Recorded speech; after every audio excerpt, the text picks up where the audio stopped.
Baby shark doo doo doo doo doo doo. Baby shark doo doo doo doo doo doo. Baby shark doo doo doo doo doo doo. Baby shark.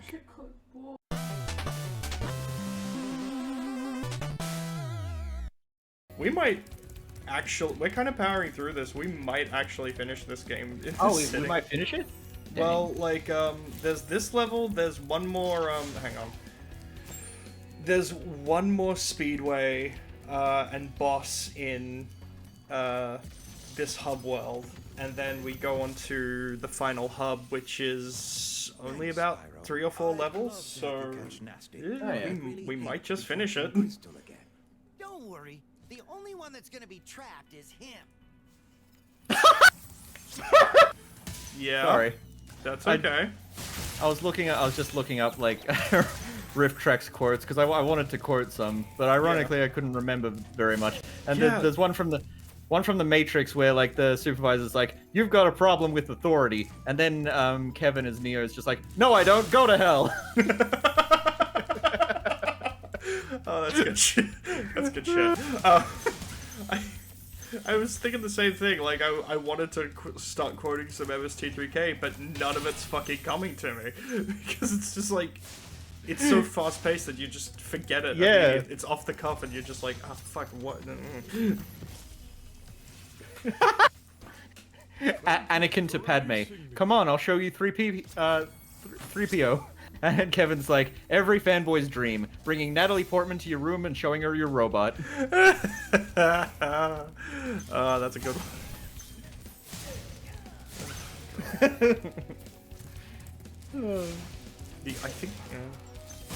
I think the one MS-33K bit that keeps coming to mind to me is it's from like the first episode of this I ever watched, which was, I think, Manos Hands of Fate, and they just, throughout the whole movie they just keep going, so it's the hands of fate, right? Like the hands of fate, not the feet. Okay, the hands. Yeah, a lot of stuff like that. It gets me.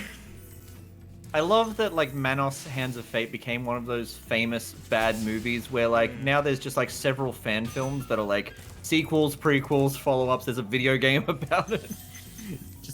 So I love movies in their heyday that are so bad and get no recognition, but then get a cult following, and suddenly there's, like, a universe surrounding them. Do you know, Samurai Cop? Yeah, I'm well aware of Samurai Cop. God, I only recently... not recently, but like within the last year or two, kind of found out about it, and God, I love that movie was complete trash, and then someone was like, "No, it's great. We should re-release it," and now it's got a sequel, and the sequel is actively pretty terrible, but like, still, just insane to think about. I was remembering one of my favorite riff tracks is of the 2007 Transformers. And there's one scene where Shia LaBeouf's character is, he's having, like, an awkward conversation with his mother, because he has to, like, desperately get out of the room for, like, unrelated robot reasons. I know the exact scene.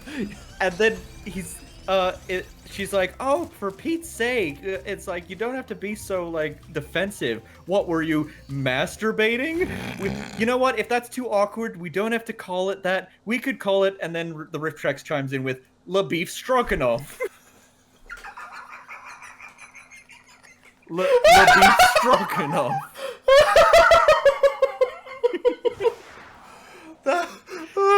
Because it's Shia LaBeouf. Oh, yeah. I laughed too hard and my cat woke up.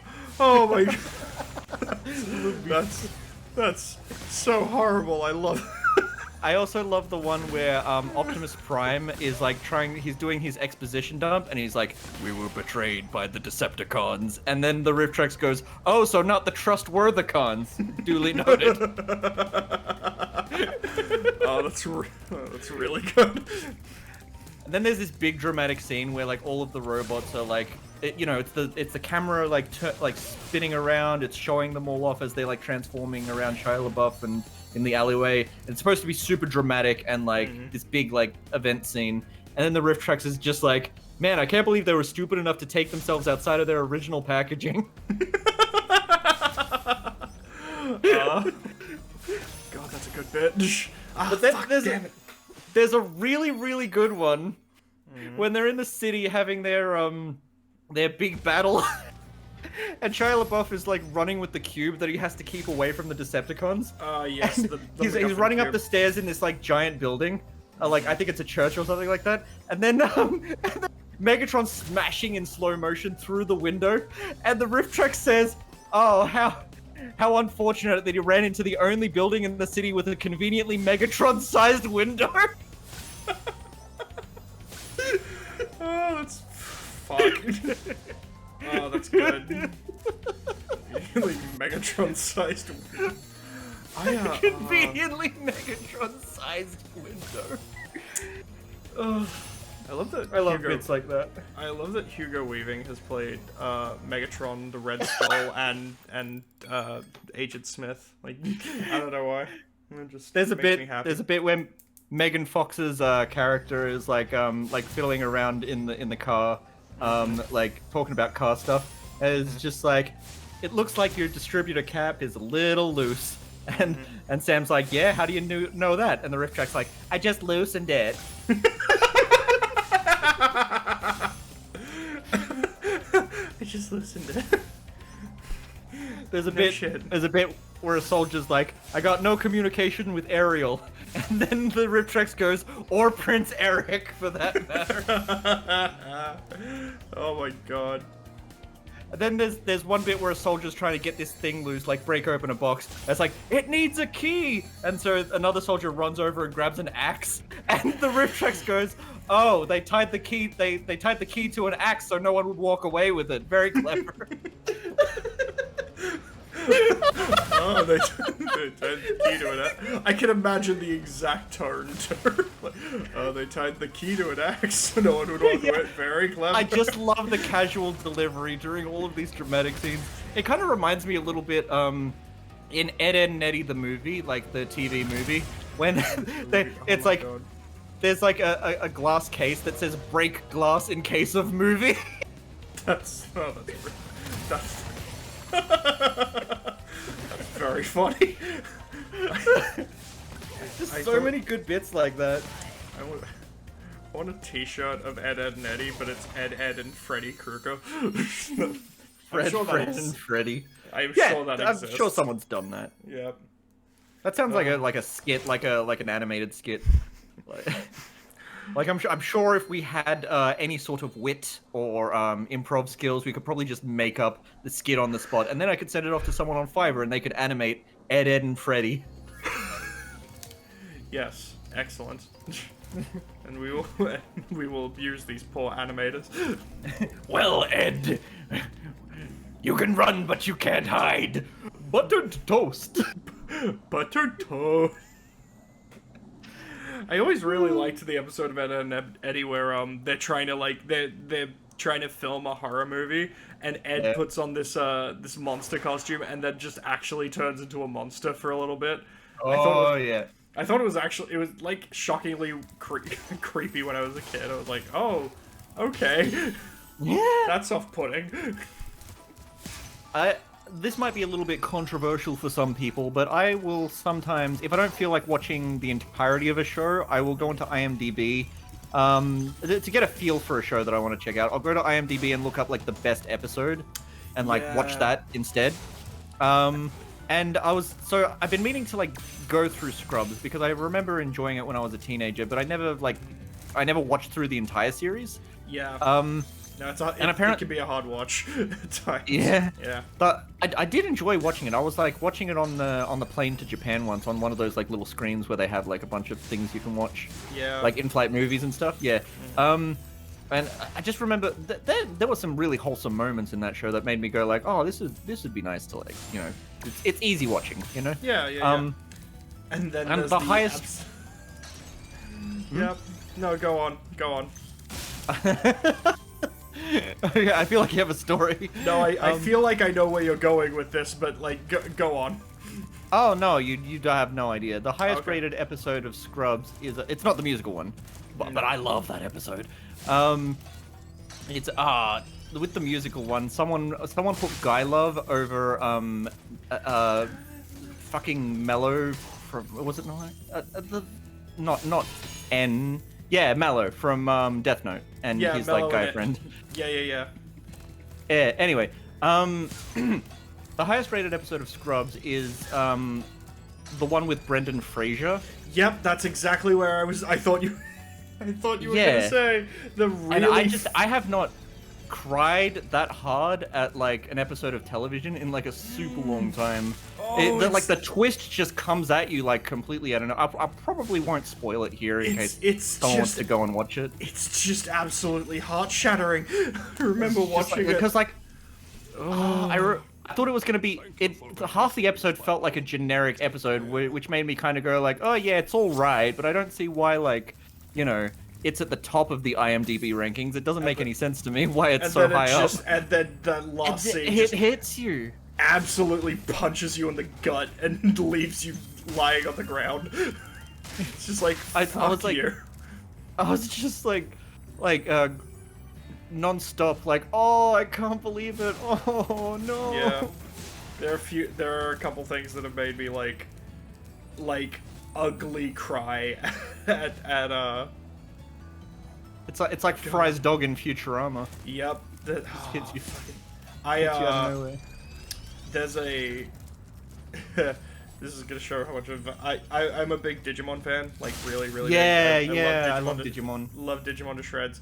I grew up with the original series, the the first season adventure. Is this and- Digimon Try? No, not Try. It was the one that came out after. They did The the Try reboot? thing. They did Try, and then they made like they did try. they did try. They really did try. No, they made Digimon Adventure Try, and then after that was, I'd say, successful enough for them. They decided to make one more movie featuring the adventure. Oh right, Last Evolution. Yeah, Lost Evolution. And I didn't really like. I had an idea of what that movie was going to be, but I didn't really know the end bit of it going in, and I was That hit me so hard. I was ugly sobbing for like half an hour, and like this was back when I was living with other people, and my roommates came down like, "Are you okay?" I'm like, just like I couldn't talk. I was so sad. So, have you ever seen an anime movie called Clannad? I've heard of it. I haven't seen it, but Oh, okay. I There's know a there's of a it, yeah. there's a show. I like the show like a lot better, but like it to get like a summarized like version of the story yep. that like skips to the like the heart of it. The movie's pretty good, and I remember watching the movie like crying so much at the ending. And then I invited like a high school friend over, and we were bored, so we like decided to put on like an anime like movie. So I put on Clannad, and like by the end he was like crying, and he was like heavy crying, like, and I was Yeah. and I just remember like looking over it and thinking like, what a wuss. If it would be, I get that. I have this thing where after I've watched incredibly emotional movies that have made me absolutely destroyed me, I'm like, I need to show this to someone else, and then It's like- watch them suffer.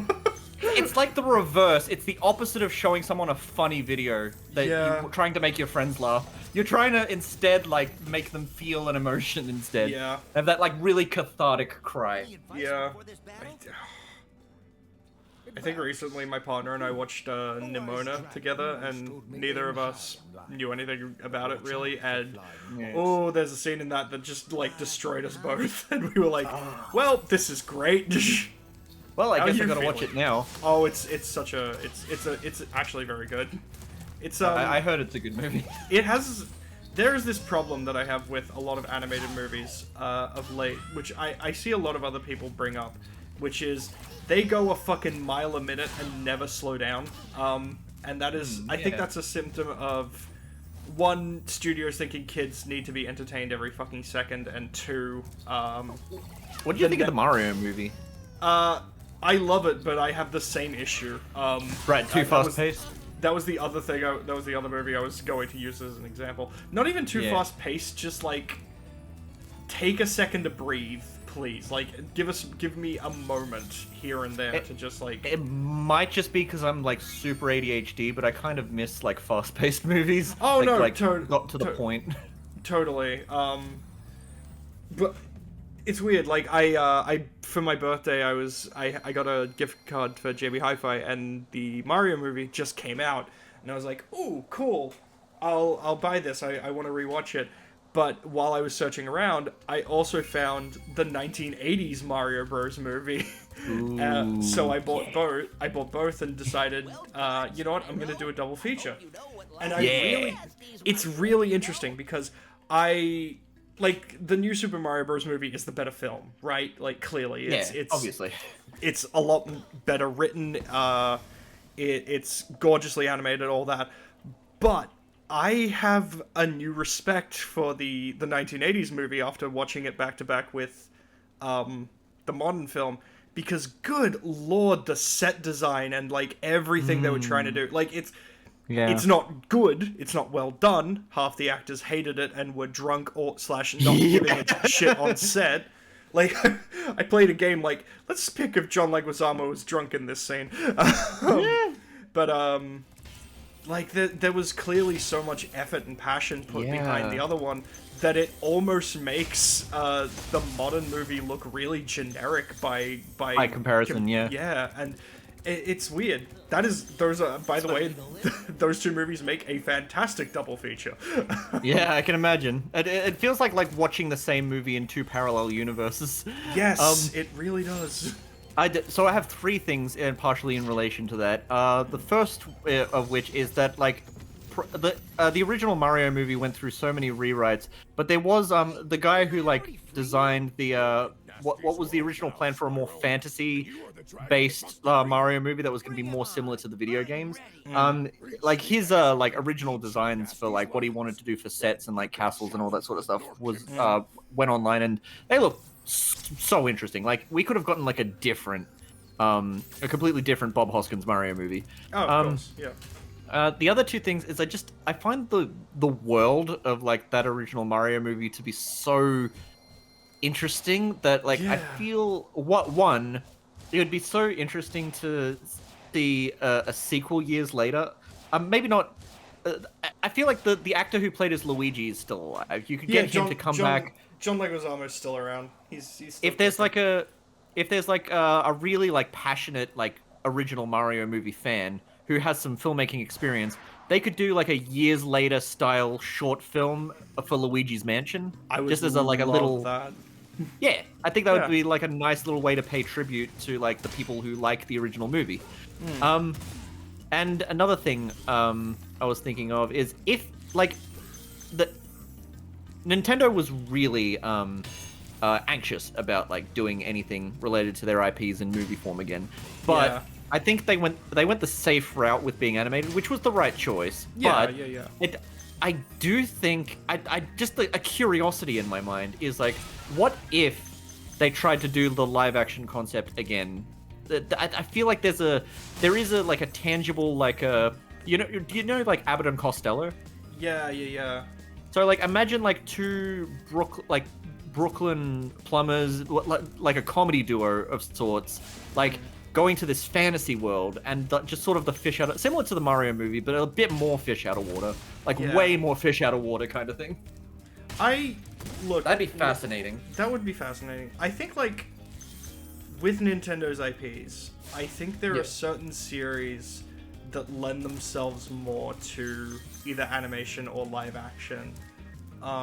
Mario is one that it kind of either or. Animation definitely seems like the right move, but yeah, another live action one would be interesting. I would love to see. There are certain IPs that Nintendo owns that I would love to see turned into a film. But particularly, I'd really love to see a Metroid movie, but full live action.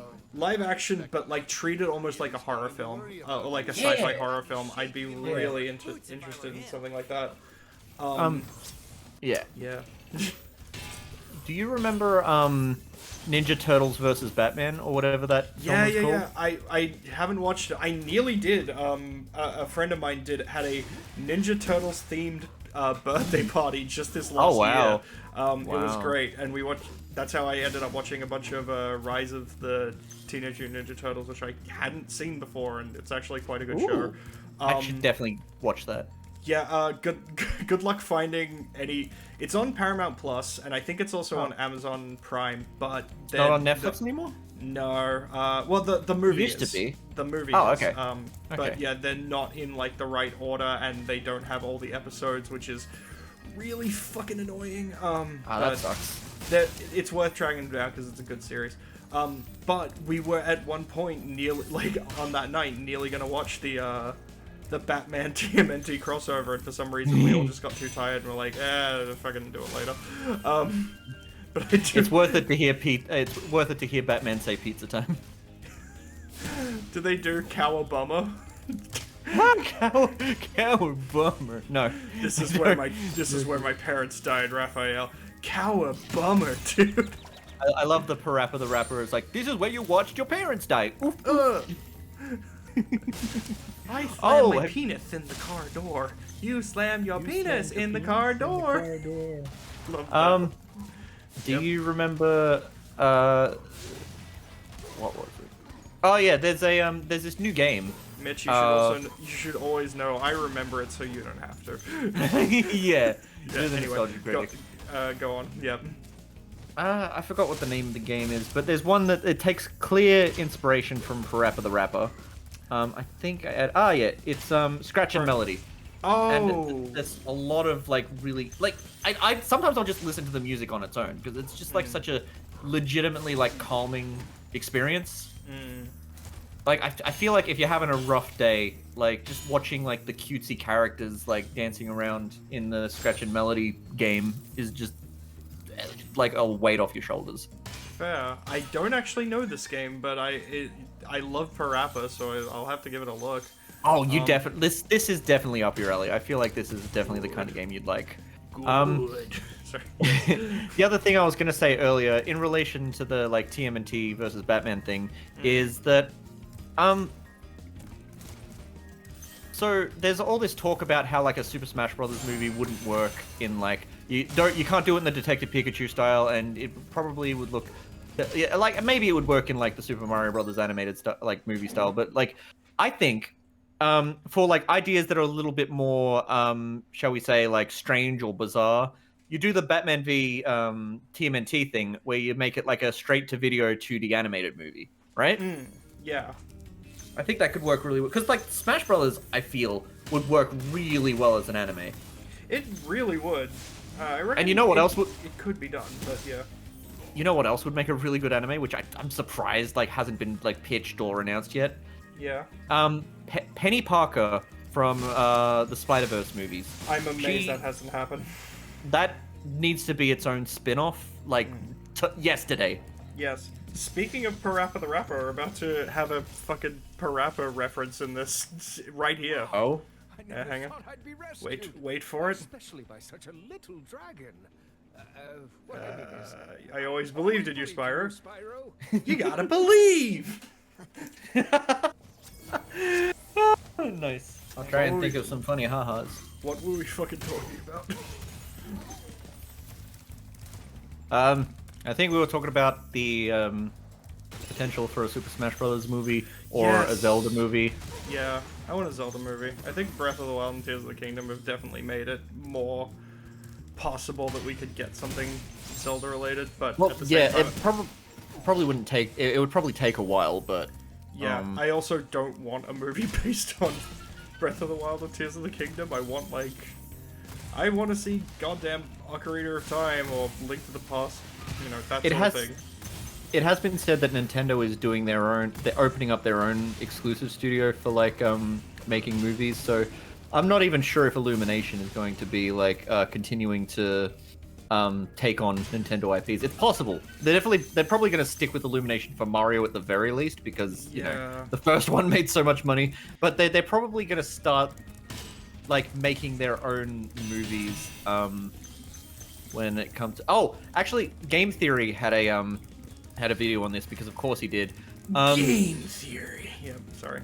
It was something along the lines of like Nintendo's actually done this type of thing before, where they went with they collaborated with Philips CDI to learn how like CD technology was like, oh, what was it? How like that type of thing was like done, and then they ended up splitting before making a deal with Sony, which led to them doing the GameCube or something along those lines. Yeah. And so what they did is, because they're in the business of making games and not making movies, they decided to collaborate with Illumination to try and learn how making movies works, and then they'll take what they learned and start doing it themselves. I could see that. I could see that being a thing. Yeah.